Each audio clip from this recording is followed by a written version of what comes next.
Assalamualaikum warahmatullahi wabarakatuh. Alhamdulillah, la haula wala quwwata illa billah. Shalatuhu wassalamuhu ala Rasulillah amma ba'du. Baiklah Bapak Ibu dosen dimanapun berada, juga saudara-saudara semuanya. Pada kesempatan kali ini kami akan sharing dengan Bapak Ibu semua terkait deskripsi diri ya. Di kemarin di video sebelumnya sudah kami sharingkan untuk unsur A, yaitu pengembangan kualitas pembelajaran. Dari kesempatan kali ini kita langsung ke unsur B, yaitu pengembangan keilmuan atau keahlian. Tentunya di sini keilmuan atau keahlian Bapak Ibu masing-masing berbeda. Sebagaimana yang sudah saya jelaskan juga di video sebelumnya, yaitu cara menentukan bidang ilmu ya. Jadi ditentukan dulu bidang ilmunya apa, kemudian baru nanti bisa dideskripsikan di sini. Cara menentukan gimana silakan bisa disimak di video sebelumnya. Baiklah, kita lanjutkan pengembangan keilmuan atau keahlian. Tuliskan publikasi karya ilmiah atau produk karya seni yang telah saudara hasilkan dan tunjukkan buktinya dengan cara mengunggahnya. Bagaimana makna dan kegunaannya dalam mengembangkan keilmuan atau keahlian, jelaskan bila karya tersebut memiliki nilai inovatif. Oke, ini butir 6 publikasi karya ilmiah. Sebagai seorang dosen diharuskan menjalankan tridharma perguruan tinggi. Salah satu dari tridharma perguruan tinggi adalah penelitian. Penelitian yang dilakukan menghasilkan sebuah karya ilmiah agar karya ilmiah tersebut dapat bermanfaat untuk banyak orang. Maka karya ilmiah tersebut harus dipublikasikan. Berikut karya ilmiah saya menjadi dosen sampai sekarang antara lain ya. Jadi di atas ya, kemarin ini sudah saya sebutkan bahwa saya sebagai dosen 2009 ya. Oke ya, jadi di atas sudah saya sebutkan bahwa saya sebagai dosen mulai tahun 2009 sampai sekarang ya. Sekarang di sini sesuai dengan deskripsi diri ini buat, yaitu tahun 2016 ya. Oke, ini saya buat seperti ini 2010 ya. Peneliti ketua pada penelitian ini ya. Dan seterusnya 1 2 3 4 5 6 ya. Kemudian juga selalu meningkatkan keilmuan atau keahlian ya. Saya mengikuti berbagai pendidikan, pelatihan dan workshop ya. Hal tersebut saya lakukan sebagai dosen agar dapat mengembangkan keilmuan maupun kemampuan memberikan perkuliahan kepada mahasiswa. Berikut yang pernah saya ikuti. Ini berbagai pelatihan yang pernah saya ikuti, saya tulis semua. Jadi kita harus menekankan kalimat-kalimat seperti ini ya. Jadi karena sekarang unsurnya ini adalah pengembangan keilmuan ya, maka kita tekankan bagaimana kita mengembangkan keilmuan atau keahlian ya. Seperti di sini. Nah, hal tersebut saya lakukan sebagai dosen agar dapat mengembangkan keilmuan ya, maupun kemampuan. Untuk apa? Memberikan perkuliahan kepada mahasiswa. Ya, jadi itu disisipkan lah ya, istilahnya disisipkan, sehingga nanti secara tidak langsung di mindsetnya asesor itu, oh ya ini sudah melakukan pengembangan keilmuan. Kemudian beberapa proyek yang telah saya kerjakan antara lain, ini beberapa proyek ya, ini juga memberikan gambaran, oh ini ahli di bidang itu, karena bidang ilmu yang saya ambil adalah teknik informatika ya. Jadi ini karya-karya saya sampaikan di sini. Oke, ini unsur 6 ya, butir 6 maksudnya. Oke, ini butir 6 ya. Jadi publikasi karya ilmiah ya. Sekarang ke butir 7, yaitu makna dan kegunaan. Makna dan kegunaan dari penelitian yang telah dilakukan antara lain ya. Ini satu, penelitian mengenai sistem bakar untuk mengidentifikasi jenis penyakit jeruk merupakan penelitian yang dilakukan untuk membantu para petani jeruk.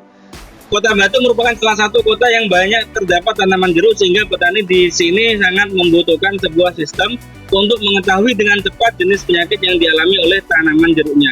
Jadi ini makna dan kegunaan dari yang sebelumnya, ya, penelitian sebelumnya, ya, yang sudah kita tulis di atas di butir 6. Pada tahun 2017 dilakukan penelitian sistem makar untuk mengetahui bakat anak melalui tes BISC. Bakat seorang anak perlu diketahui sejak dini agar pendidikan dan pembelajaran dapat diarahkan sesuai dengan bakatnya, sehingga dapat tercapai secara optimal. Ini juga makna dan kegunaan dari penelitian yang sudah kita lakukan, ya.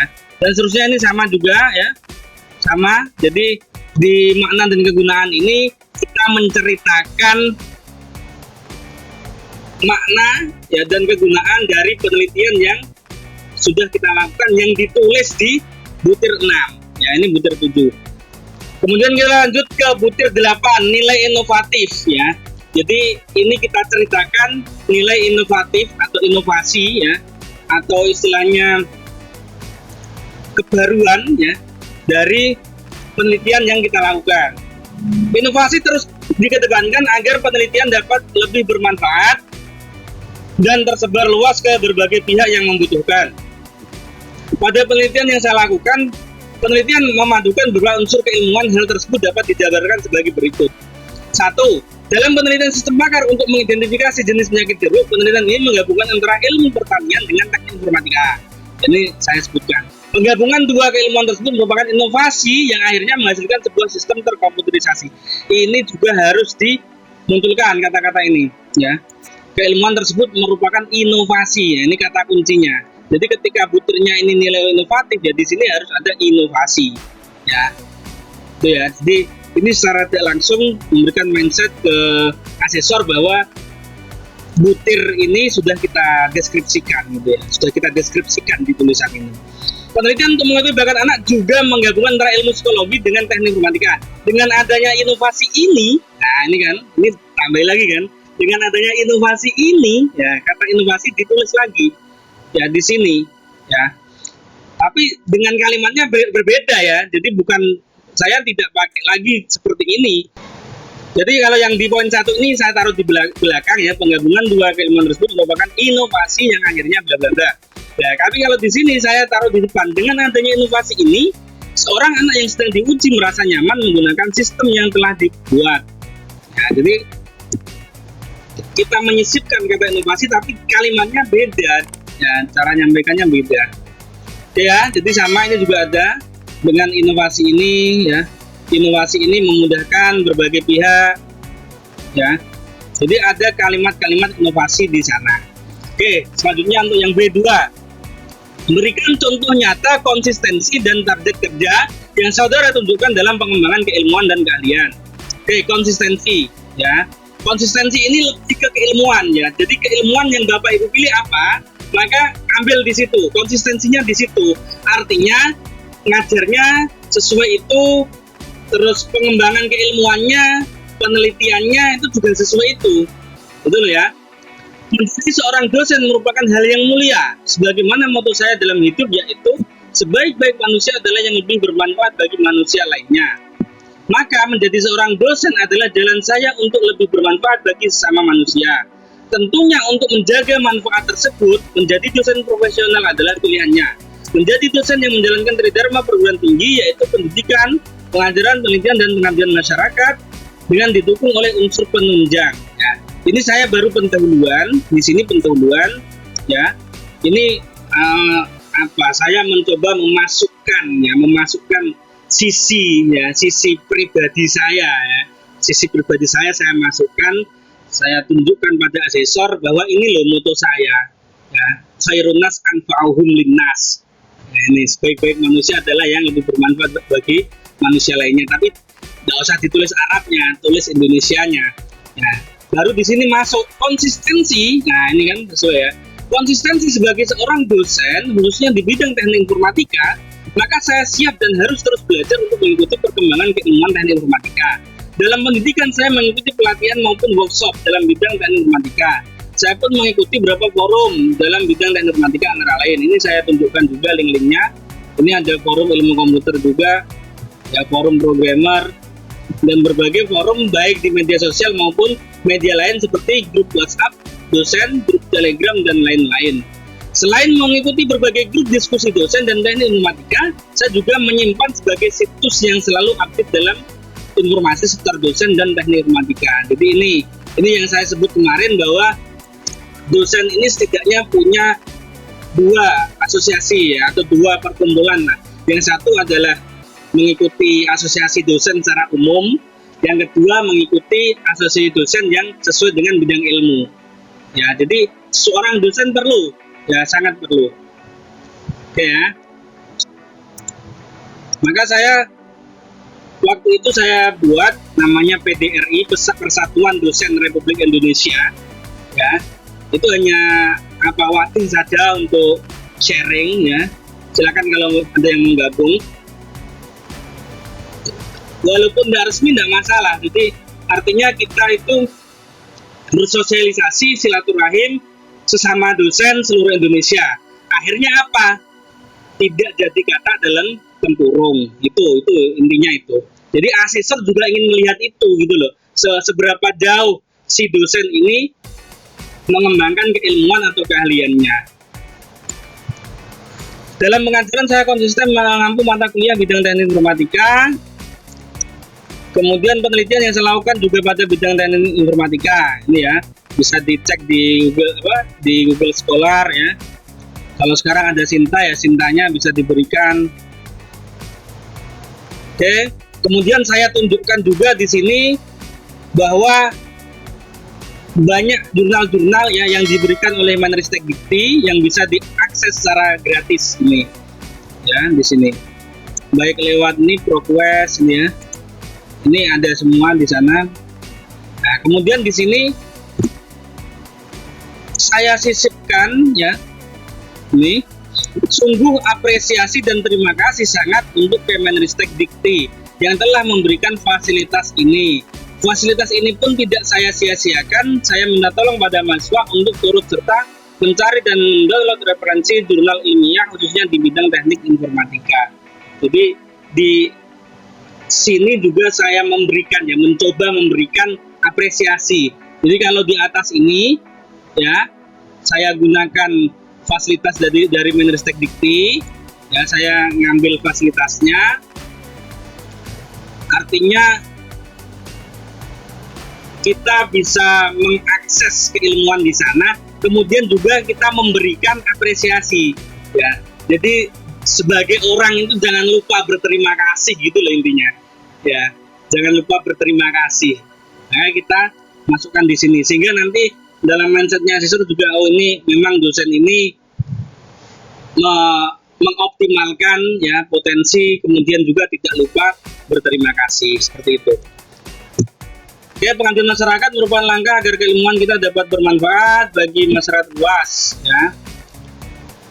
Saya konsisten untuk selalu melakukan pengabdian masyarakat khususnya di bidang teknik informatika ya. Ini ada yang tanya, ketika umpamanya pengabdiannya itu di luar bidang ilmu itu bagaimana ya? Saran saya seperti ini. Saran saya.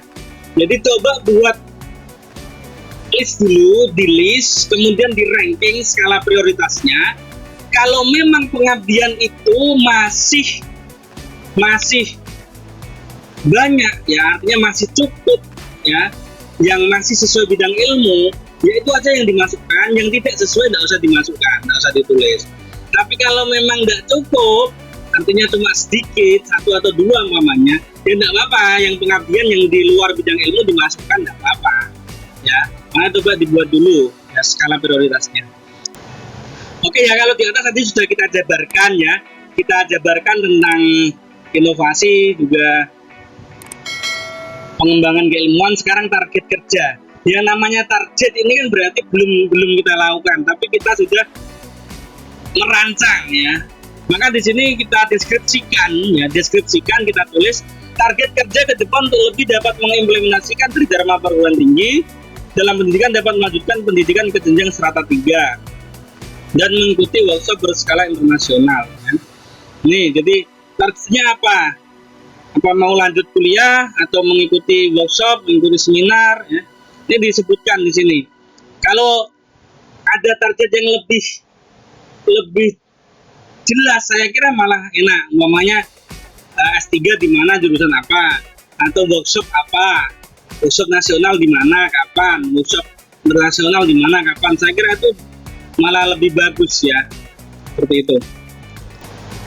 Oke ya, jadi seperti itu ya. Dalam bidang penelitian, target kerja antara lain melakukan dan mempublish karya ilmiah sekali per semester, penulisan buku IT, menulis di jurnal ilmiah nasional maupun internasional, dan mendapatkan hak paten. Jadi ini target kerjanya ke depan, gitu ya. Kemudian target kerja ditulis dan dibuat step by step untuk memenuhinya secara real. Oke, jadi ini target kerja yang akan kita lakukan ke depan, ya. Jadi ini butir 10 ya, dalam unsur B, yaitu pengembangan keilmuan atau keahlian.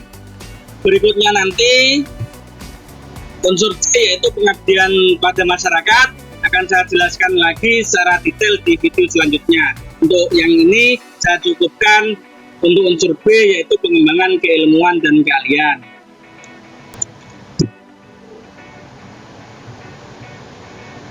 Tentunya ini masih banyak kekurangan dan saya kira juga masih jauh dari sempurna. Tapi setidaknya ini bisa memberikan gambaran pada Bapak Ibu semua apa yang harus Anda tulis di deskripsi diri, khususnya untuk unsur B, pengembangan keilmuan atau keahlian. Yang jelas segera tulis deskripsi diri Anda sekarang, tidak usah menunggu nanti lulus di 4 baru Anda tulis. Terima kasih, semoga bermanfaat. Tetap semangat. Assalamualaikum warahmatullahi wabarakatuh.